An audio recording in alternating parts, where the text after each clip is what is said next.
Hello students, how are you all? Welcome back. In last video we were discussing about the chemical properties of haloalkanes. Haloalkanes की chemical properties हम लोग discuss कर रहे थे और मैंने आपको haloalkanes के substitution reaction के बारे में बता दिया था और हमने देखा था कि जो substitution reactions हैं these are of two types SN1 and SN2 reactions.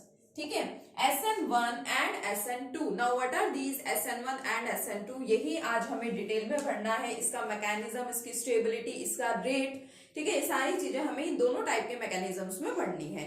इसका मतलब मैंने आपको बता दिया था कि SN ये तो रिप्रेजेंट करता है न्यूक्लियोफिलिक सब्स्टिट्यूशन रिएक्शन को एंड 1 and 2 क्या है यहाँ पे? These are the molecularity. जो हम लोग केमिकल काइनेटिक्स में पढ़ा करते थे अबाउट मोलिकुलैरिटी, ठीक है, नंबर ऑफ रिएक्टिंग स्पीसीज जो है उसको आप लोग मोलिकुलैरिटी बोलते थे. ये वही मोलिकुलैरिटी है.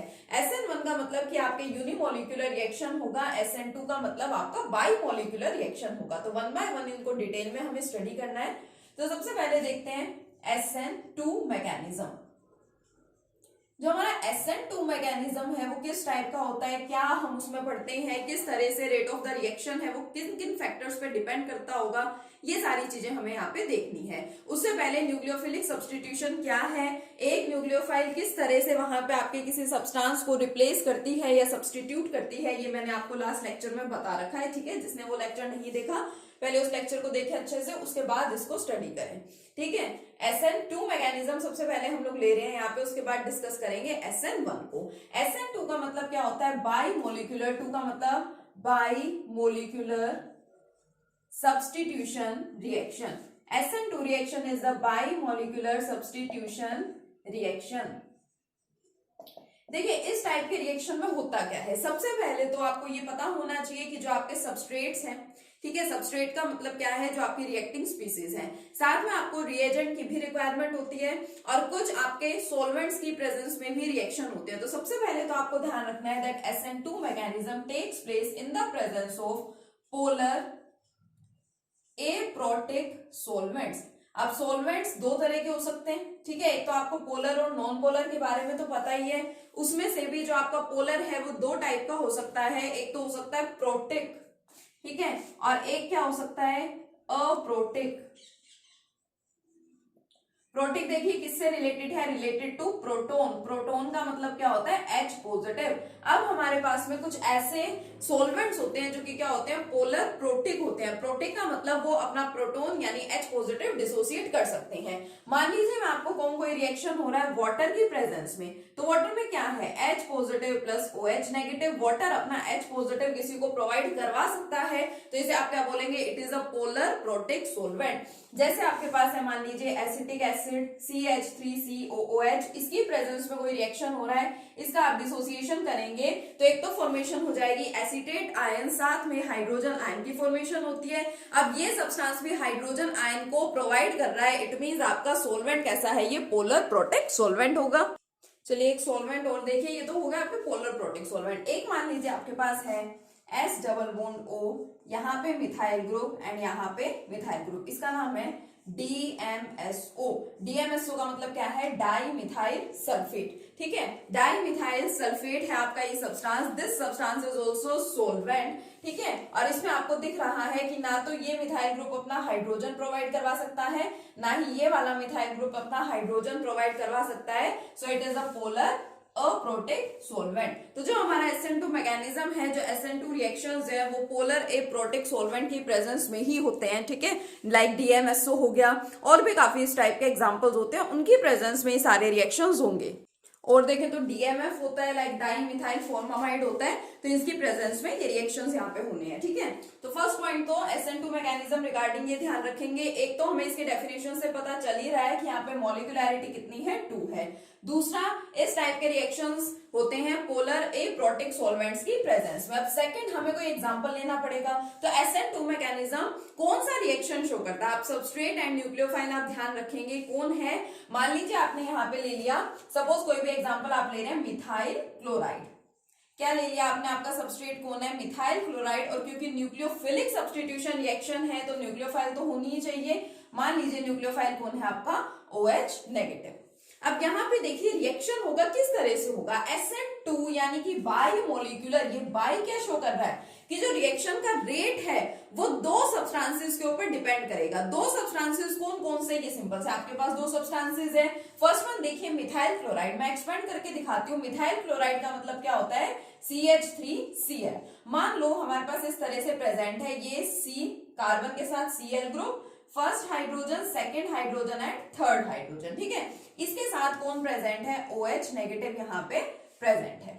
अब जो रेट है वो इन दोनों के ऊपर डिपेंड करेगा। ये जो आपका रिएक्शन है ये एक ही स्टेप में हो जाता है। This reaction is a single step reaction, या हम लोग बोले this reaction takes place in single step, एक ही स्टेप में ये रिएक्शन हो जाता है। जैसे ही देखो दोनों एक दूसरे के कांटेक्ट में आएंगे तो OH नेगेटिव, आपको पता है Cl के ऊपर भी नेगेटिव चार्ज होता है, और ये जो मिथाइल ग्रुप वाला कार्बन है इसके ऊपर कैसा चार्ज होगा, पॉजिटिव चार्ज। यानी कि जो आपकी न्यूक्लियोफाइल है यहाँ पे OH नेगेटिव, वो क्या करेगी, वो कार्बन को यहाँ पे अप्रोच करेगी। तो मान लीजिए वो यहां से इस तरह से कार्बन पे क्या करती है, अप्रोच करती है, मींस कार्बन की तरफ वो जा रही है, कार्बन की तरफ वो अट्रैक्ट हो रही है। तो देखो यहाँ पे क्या होगा, अब ये तीन हाइड्रोजन मैंने इस तरह से दिखा रखे हैं। जैसे ही मान लो यहाँ पे आकर के OH भी अगर इसके साथ में अटैच होना चाहेगा, ठीक है, OH इसके साथ अटैच होने लगेगा जैसे ही, तो ये हाइड्रोजन क्या करेंगे, अपनी पोजीशन को थोड़ा सा चेंज कर लेते हैं, शिफ्ट कर लेते हैं, एक पर्टिकुलर प्लेन में आ जाते हैं। क्यों, क्योंकि जब OH इस कार्बन के साथ अटैच होगा तो सिंपल सी बात है,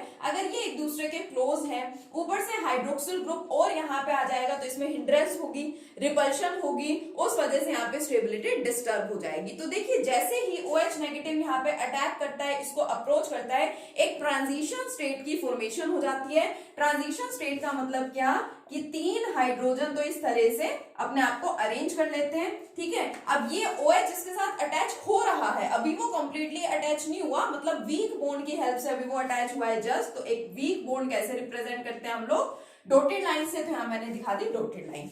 अब अगर ये यहाँ पे अटैच हुआ है तो ऑब्वियसली Cl नेगेटिव यहाँ से रिमूव होना स्टार्ट हो जाएगा, यानी इन दोनों के बीच का जो बॉन्ड है वो वीक होना स्टार्ट हो जाएगा, और उसके बाद अल्टीमेटली क्या हो जाएगा, ब्रेक हो जाएगा। तो सबसे पहले दिखा दो, ये बॉन्ड क्या होने लग गया, वीक होने लग गया। और ये जो पर्टिकुलर यहाँ पे स्टेट बनी है, this state is known as the transition state. क्या है ये आपकी एक, it is your transition state. आया समझ में। अब होगा क्या यहाँ पे, डेफिनेटली यहाँ पे इस वाले बॉन्ड को क्या होना है, ब्रेक होना है। तो नेक्स्ट इसी के साथ अब ये CCl, ठीक है, कार्बन और क्लोरीन के बीच वाला बॉन्ड हो जाता है ब्रेक, और फॉर्मेशन किसकी हो जाती है, ये हाइड्रोजन फिर दोबारा से एक दूसरे को अरेंज कर लेते हैं दूसरे डायरेक्शन में, ये तीन यहाँ पे, और OH ग्रुप यहीं पे क्या हो जाता है, अटैच हो जाता है। तो देखो यहाँ पे न्यूक्लियोफिलिक सब्स्टिट्यूशन रिएक्शन ही हुआ। स्टार्टिंग में जो हमारे पास सब्सटेंस प्रेजेंट था वहां पे Cl नेगेटिव न्यूक्लियोफाइल थी, लेकिन फिर OH नेगेटिव ने उसको रिप्लेस किया और उसकी जगह पे आ गया। तो ये क्या हो गया आपका substitution reaction, which is nucleophilic substitution reaction, ठीक है। अब इसमें देखो आपको एक छोटा सा चेंज दिखाई दे रहा होगा। क्या चेंज दिख रहा है, कि जो मेरे पास मेन ग्रुप था, मेन कंपाउंड था, उसके अंदर जो न्यूक्लियोफाइल थी वो राइट साइड पे प्रेजेंट थी। राइट साइड पे प्रेजेंट होने का मतलब ये कार्बन के लेफ्ट साइड में तीनों हाइड्रोजन थे, और क्लोरीन जो है वो कहां थी, राइट साइड में। लेकिन जब बना प्रोडक्ट तो देखिए OH को कहां जाना चाहिए था, इसको रिप्लेस कर रहा है तो राइट साइड में ही आना चाहिए था, but OH is present in left side, ठीक है, कार्बन एटम के लेफ्ट साइड में। राइट साइड में कौन है, तीनों हाइड्रोजन एटम्स हैं। तो जब इस तरह से कुछ चेंजेस हो जाते हैं, ठीक है, ये हमने अपनी तरफ से नहीं लिख दिया, या ऐसा नहीं होगा कि हम अपनी तरफ से यहाँ पे लिख दें। एक्चुअल में इस टाइप के कंपाउंड में ऐसा ऑब्जर्व किया गया बाय एक्सपेरिमेंटल वेरिफिकेशन। सारी चीजें ऐसे ही नहीं होती, एक्सपेरिमेंटल प्रूफ होते हैं इन सबके, ठीक है। तो एक्सपेरिमेंटली ही इसको प्रूव किया गया है। और जो रिएक्शंस इस तरह से होते हैं, ठीक है, जिनकी कॉन्फ़िगरेशन में थोड़ा सा चेंज हो जाता है, उनको हम क्या बोलते हैं, this reaction takes place by, कैसे होगा ये रिएक्शन, this reaction takes place by inversion of configuration. Configuration का क्या हो गया यहाँ पे, इन्वर्जन हो गया, इन्वर्ट हो जाना यानी कि अपोजिट हो जाना। तो याद रखेंगे जो SN2 मैकेनिज्म है, ठीक है, पर्टिकुलरली SN2 की बात हो रही है यहाँ पे, SN2 mechanism takes place by inversion of configuration. एक ही स्टेप के अंदर ये सारी चीजें हो जाती हैं, ठीक है, एक ही स्टेप के अंदर यहाँ पे क्या बन गया, प्रोडक्ट बन गया। तो हम क्या बोलेंगे, this reaction takes place in a single step. तो हमें यहाँ पे दिखाई दे रहा है कि अगर हमें यहाँ पे रेट ऑफ रिएक्शन लिखना हो तो आपको पता है rate of reaction is directly proportional to the concentration of the reactants. Reactants की कंसेंट्रेशन के डायरेक्टली प्रोपोर्शनल क्या होता है, रेट ऑफ द रिएक्शन।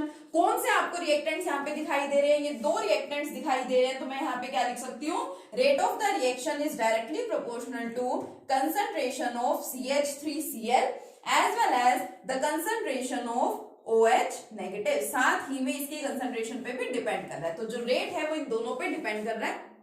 दो यहाँ पे रिएक्टिंग स्पीसीज प्रेजेंट है, इस वजह से इसको क्या बोला जाता है, बाइमोलिकुलर रिएक्शन। ठीक है, तो ये देखिए कंप्लीट SN2 मैकेनिज्म आपके सामने यहाँ पे बना हुआ है। क्या कहता है SN2 मैकेनिज्म, यहाँ पे मोलिकुलैरिटी होगी 2, reaction takes place in single step, reaction takes place in polar aprotic solvent, polar aprotic solvent यहाँ पे प्रेजेंट होगा। एप्रोटिक का मतलब is do not provide their proton, जो अपने प्रोटोन को या हाइड्रोजन को डोनेट ना करें या प्रोवाइड ना करें। ठीक है, और एग्जांपल ध्यान रखेंगे, मिथाइल क्लोराइड का रिएक्शन OH नेगेटिव के साथ takes place with the formation of transition state. उसके बाद ट्रांजिशन स्टेट जो है वो कन्वर्ट किसमें हो जाती है, प्रोडक्ट में, and the formation of product takes place by inversion of configuration. वहां पे कॉन्फिगरेशन में क्या हो जाता है, इन्वर्जन हो गया।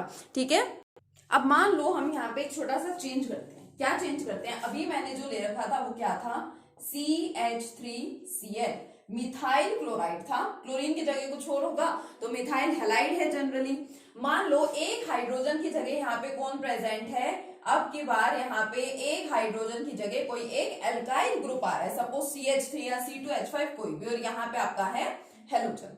नेक्स्ट केस में मान लो दूसरे हाइड्रोजन की जगह भी कौन आ गया, कोई एल्काइल ग्रुप आ गया। ठीक है, और एज इट इज, एंड एक और केस जिसके अंदर सारे हाइड्रोजन्स रिप्लेस किससे हो गए, बाय एल्काइल ग्रुप। तो आपको क्या लगता है, अगर आप इसका रिएक्शन करवाना चाहें विद एनी न्यूक्लियोफाइल, इसका रिएक्शन करवा रहे हैं विद न्यूक्लियोफाइल, अगर आप इन सभी का रिएक्शन न्यूक्लियोफाइल से करवाना चाहें तो कौन से टाइप के एल्काइल हैलाइड की यहाँ पे रिएक्टिविटी सबसे ज्यादा होगी। डिफरेंट टाइप के एल्काइल हैलाइड्स हमें यहाँ पे दिखाई दे रहे हैं। सबसे पहले तो सिंपली मिथाइल क्लोराइड दिख रहा है, फिर ये हमारा प्राइमरी हो गया, प्राइमरी एल्काइल हैलाइड जिसमें सिर्फ एक एल्काइल ग्रुप है, secondary, and it is tertiary alkyl halide. आपको क्या लगता है कि सबसे इजीली यहाँ पे रिएक्शन कौन शो करेगा? ऑब्वियसली सबसे इजीली रिएक्शन शो करेगा ये, रिएक्टिविटी सबसे ज्यादा होगी मिथाइल क्लोराइड की, and least reactive will be tertiary halide. Why? अब देखो यहाँ पे करना क्या है, यहाँ पे OH नेगेटिव को अटैक करना था। ठीक है, OH नेगेटिव को यहाँ पे कार्बन पे अटैक करना है, पीछे से वो अटैक करता है आकर के, इसलिए यहाँ पे कॉन्फ़िगरेशन में इन्वर्जन हो जाता है। अब यहाँ पे तो पहले से ही कौन है, 3 एल्काइल ग्रुप प्रेजेंट है, यानी कि कुछ बल्कि ग्रुप यहाँ पे प्रेजेंट है एज कंपेयर टू हाइड्रोजन, और एक भी नहीं, कितने हैं, 3 हैं। अब इन तीनों के साथ जब आपका OH नेगेटिव यहाँ पे अटैच होगा तो इसका मतलब वहां पे क्या हो जाएगी, हिंड्रेंस हो जाएगी। ठीक है, हिंड्रेंस का मतलब मॉलिक्यूल में क्या हो जाएगा, स्ट्रेन हो जाएगा, और उसकी वजह से जो स्टेबिलिटी है, स्टेबिलिटी वहां पे क्या हो जाएगी, डिक्रीज हो जाएगी। ठीक है, इस सब्सटेंस की ही स्टेबिलिटी वहां पे क्या हो गई है, डिक्रीज हो गई। हम स्टेबिलिटी को हिंड्रेंस के टर्म्स में यहाँ पे इजिली एक्सप्लेन कर सकते हैं। ठीक है, तो हम यहाँ पे क्या बोल सकते हैं, ठीक है, हम यहाँ पे सिंपली क्या कहेंगे, हम लोग तो यहाँ पे रिएक्टिविटी की बात करें, और स्टेबिलिटी मैं इस वे में बोल रही हूँ यहाँ पे कि जो हिंड्रेंस है, हिंड्रेंस यहाँ पे आ जाएगी, रिपल्शन होगी, उसकी वजह से सब्सटेंस की स्टेबिलिटी वहां पे डिक्रीज हो जाती है। लेकिन अगर हम लोग इन एल्काइल हैलाइड्स की रिएक्टिविटी की बात करें तो सिंपली हमें पता चल रहा है कि मोस्ट रिएक्टिव यहाँ पे कौन मिलने वाला है आपको, मिथाइल क्लोराइड। तो सबसे पहले हम लोग क्या लिख सकते हैं, मिथाइल क्लोराइड। ठीक है, अगर मैं क्लोराइड्स का केस ले रही हूं तो, अदरवाइज आप हैलाइड बोल दो।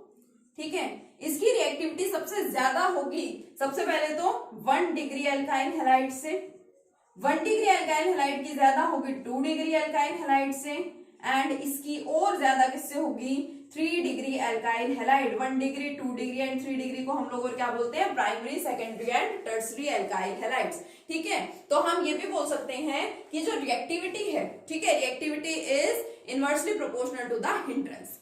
जहां पे हिंड्रेंस सबसे ज्यादा होगी वहां पे रिएक्टिविटी सबसे कम, और जहां पे हिंड्रेंस बहुत कम होगी उसकी रिएक्टिविटी क्या होगी, सबसे ज्यादा होगी। तो this was the complete case of SN2 mechanism. SN2 mechanism को बिल्कुल अच्छे से स्टडी करेंगे। ठीक है, सबसे पहले तो उसकी मॉलिक्युलैरिटी का पता होना चाहिए, एग्जांपल का पता होना चाहिए, किस तरह से रिएक्शन होगा, the reaction takes place by inversion of configuration. Next lecture में स्टडी करेंगे हम लोग SN1 मैकेनिज्म को। Okay, thank you.